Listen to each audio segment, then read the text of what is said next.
It's your time. 10 പറഞ്ഞോളൂ. Okay, Your time. 10 അല്ല 1000 പറയൂ ഭായി. 1000 ഉണ്ടെന്നല്ല, 10 പറയും. മനുഷ്യരോട് തല്ലി വിളിക്കില്ല.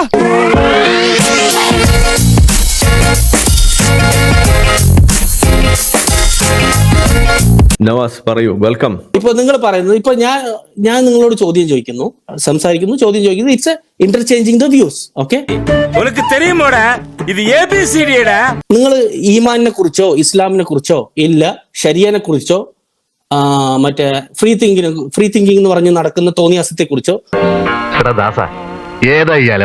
ഏത് ടോപ്പിക്കിലാണ് ഇപ്പൊ സംസാരിക്കാൻ തയ്യാറ്? നിങ്ങൾ മുഹമ്മദ് നബി ഉത്തമ മാതൃകയാണോ ഇന്നത്തേക്ക്? ഇതാണ് സബ്ജക്ട്. ഓക്കെ, ഇന്നത്തേക്ക് സബ്ജക്ട് ഉത്തമ മാതൃകയാണ്. ഞാൻ പറയുന്നത് ഉത്തമ മാതൃകയാണ്.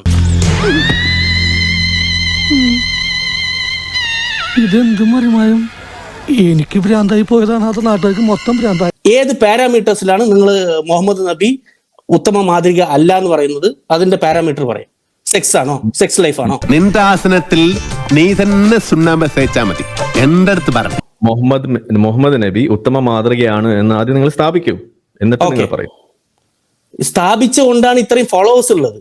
ഞാൻ പറയുന്നത്, ഇപ്പോ മുഹമ്മദ് നബി ഉത്തമ മാതൃക അല്ല എന്ന് പറഞ്ഞിട്ട് ഒരു പ്ലാറ്റ്ഫോമാണ് നിങ്ങൾ ക്രിയേറ്റ് ചെയ്തിരിക്കുന്നത്.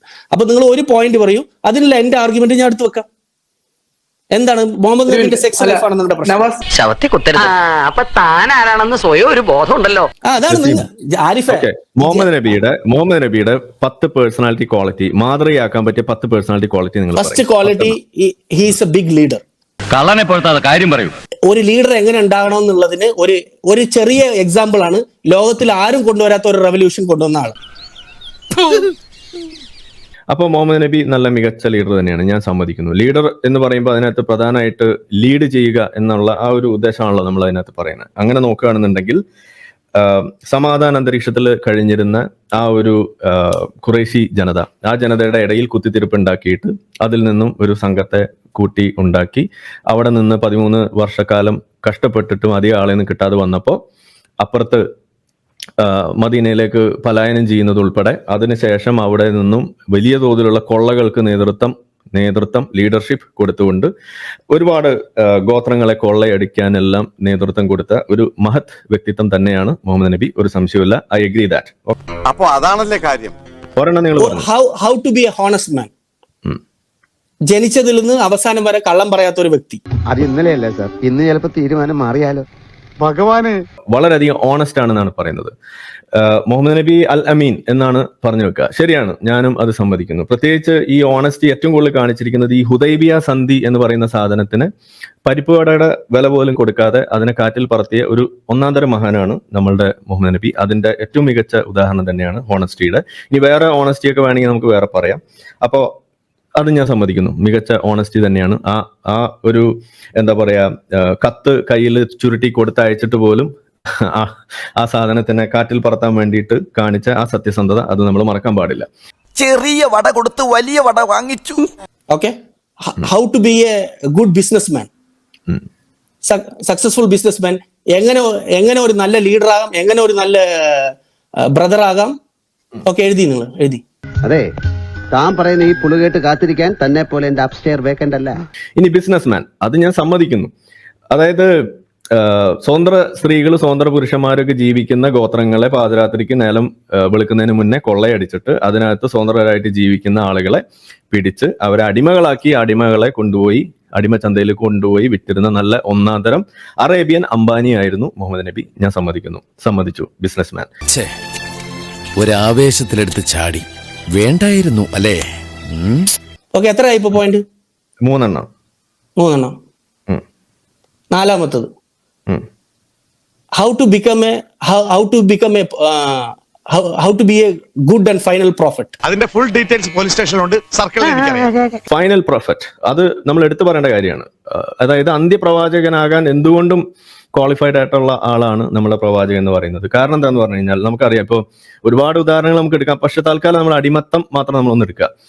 ഏതാണ്ട് മനുഷ്യനുണ്ടായ അന്ന് മുതൽ പ്രവാചകന്മാരെ അയക്കുന്നു. അതിൽ തന്നെ 1,00,000-ൽ പരം പ്രവാചകന്മാരെ അയക്കുന്നു. അതിൽ ഏറ്റവും അവസാനം വന്ന ആളാണ് അന്ത്യപ്രവാചകൻ. എന്നിട്ട് മൂപ്പരെ കൊണ്ട് നമ്മളുടെ അടിമത്തം നിരോധിക്കാനായിട്ടില്ല എന്ന് മാത്രമല്ല, അത് പടച്ചോനും ദുരന്താണെന്നും കൂടിയാണ് ഇവിടെ തെളിയിക്കുന്നത്. Okay, how to be a like let's say how to be a humble person even though he is a king.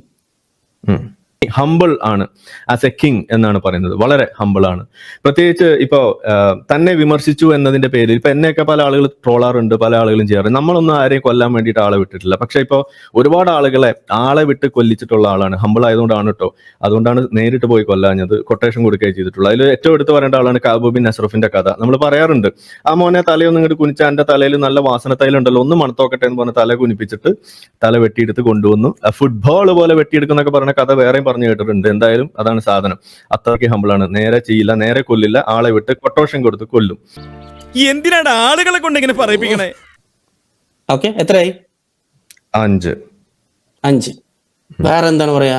1000 ഉണ്ടെന്നല്ല, 10 പറയും. ഏതായാലും നാട്ടിൽ ചീത്തപ്പേരായി. How to be a good father. വളരെ മികച്ച ഫാദറാണ്.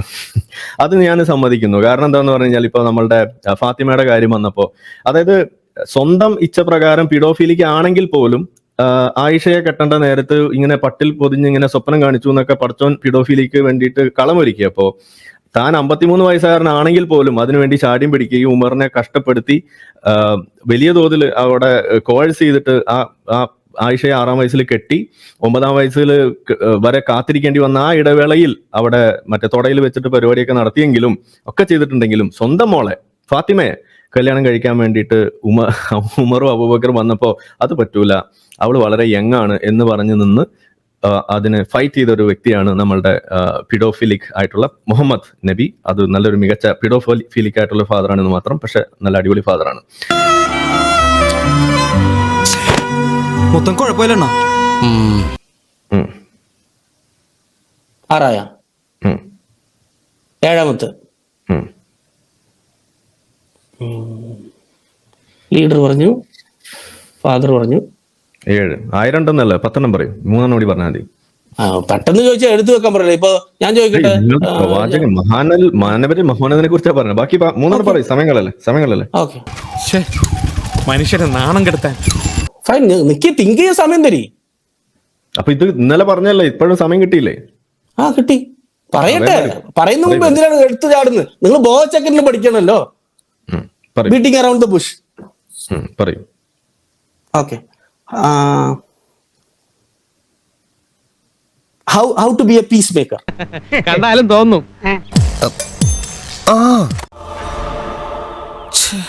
പീസ് മേക്കർ, അത് പിന്നെ എടുത്തു പറയേണ്ട കാര്യമാണ്. പീസ് മേക്കിംഗ് പ്രോസസ്സിൽ നമ്മൾ എടുത്തു പറയുകയാണെന്നുണ്ടെങ്കിൽ അതിനകത്ത് നമ്മൾ പറയേണ്ടത് ബനു ഖുറൈല കൂട്ടക്കൊല, ജനോസൈഡ്.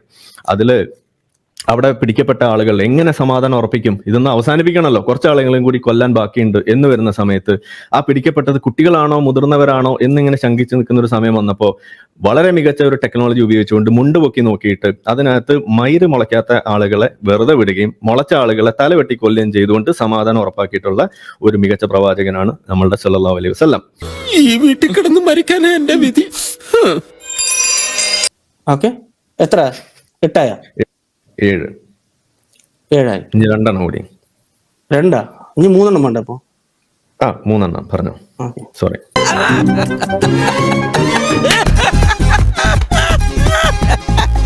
പിന്നെന്താ പറയാ, ബിസിനസ്മാൻ പറഞ്ഞു, ട്രേഡർ പറഞ്ഞു, മുൻമാതിരിയാക്കാൻ എന്താണുള്ളത്? How to be a good friend. വളരെ മികച്ച കൂട്ടുകാരനാണ്. കൂട്ടുകാരന്റെ കഥ പറയുമ്പോൾ നമ്മൾ ശ്രദ്ധിക്കണം. പ്രത്യേകിച്ച് ഇപ്പോൾ നമുക്കറിയാം, ഇവിടെ നമ്മൾ നേരത്തെ പറഞ്ഞ ഉദാഹരണം തന്നെ, അതായത് നമ്മളുടെ അബൂബക്കറിന്റെ അടുത്ത് വന്നിട്ട് ആയിഷയെ കല്യാണം ആലോചിക്കുന്ന സമയത്ത് അബൂബക്കർ പറയുന്നുണ്ട്, അതിന് മുഹമ്മദെ ഞാൻ എന്റെ കൂട്ടുകാരനല്ലേ എന്ന് ചോദിക്കുമ്പോ പുള്ളി പറയുന്ന എന്താണ്, കൂട്ടുകാരനൊക്കെ മതത്തിൽ, ഇവിടെ നമ്മൾ അപ്പൊ കൂട്ടുകാരന്റെ കഥ ഏതാണ്? Okay. How to be a strategist. സ്ട്രാറ്റജിസ്റ്റിന്റെ കഥ നമ്മൾ പറഞ്ഞല്ലോ, അത് ഒരു ഉദാഹരണം കൂടിയാണ്. അതായത് ആ സമാധാനം ഉറപ്പിക്കുന്നതിന് വേണ്ടി ഇങ്ങനെ നിൽക്കുന്ന സമയത്ത് ആ കുട്ടികൾ മുതിർന്നവരാണോ കുട്ടികളാണോ എന്ന് ആ സ്ട്രാറ്റജി അത് എടുക്കാൻ വേണ്ടിയിട്ട്, അത് ഉറപ്പിച്ച് അവിടെ ഒരു പ്രോസസ്സ് ഉണ്ടാക്കാൻ വേണ്ടിയിട്ട് ആ മുണ്ട് പൊക്കി നോക്കി ആ രോമം മുളച്ചിട്ടുണ്ടോ എന്ന് നോക്കുന്ന ആ ഒരു സ്ട്രാറ്റജി, അത് വളരെ മികച്ച സ്ട്രാറ്റജി തന്നെയാണ്, ഒരു സംശയമില്ല. ഇത് രണ്ടും ഒന്നാണല്ലോ. ഹൗ ടു ലീഡർ എന്ന് പറഞ്ഞതും സ്ട്രാറ്റജിസ്റ്റ് എങ്ങനെ പോയി ഒന്നാവും? എന്നാ ഓക്കെ. വൺ ഓഫ് ദ ക്വാളിറ്റിയാണ് ലീഡറിന്റെ വൺ ഓഫ് ദ ക്വാളിറ്റിയാണ് സ്ട്രാറ്റജി. ഇദ്ദേഹത്തിന്റെ ബുദ്ധി വിമാനമാണല്ലോ. ഓക്കെ ബാക്കി പറയും. 10 last. Okay. And how to be the reformer of the society. അടിപൊളി. റിഫോമർ, അത് നമ്മൾ എടുത്തു പറയേണ്ടതാണ്. അതായത് മുഹമ്മദ് നബി ഖദീജയെ കല്യാണം കഴിക്കുന്ന സമയത്ത് ഖദീജ മുഹമ്മദ് നബിയുടെ അങ്ങോട്ട് വന്നിട്ടാണ് പ്രപ്പോസ് ചെയ്തത്. അപ്പോൾ അങ്ങനെ ഒരു എംപവേർഡ് ആയിട്ടുള്ള ഒരു ലേഡി ആയിരുന്നു ഖദീജ. അങ്ങനെ മുഹമ്മദ് നബി റിഫോർമേഷൻ കൊണ്ടുവന്നതിന് ശേഷം ഒരു സ്ത്രീ സ്വന്തം കല്യാണം ആലോചിച്ച് മുന്നോട്ട് വന്നാൽ അവൾ അഡൾട്രസ് ആണ്, വേശ്യയാണ് എന്ന വളരെ മികച്ച റിഫോർമേഷൻ കൊണ്ടുവന്ന് ഇസ്ലാമിൽ സ്ഥാനം പിടിച്ച ഒരു വ്യക്തിയും കൂടിയാണ് പ്രൊഫറ്റ് മുഹമ്മദ്. ഇത്രയും വളരെ മികച്ച വ്യക്തിത്വമാണ്, നമ്മൾ സമ്മതിക്കുന്നു. കൈയടിച്ച് പാസ്സാക്കാം. ബൈ. ഇന്നിനി വയ്യ, നാളെ വന്നും ബാക്കി വാങ്ങിച്ചോളാം.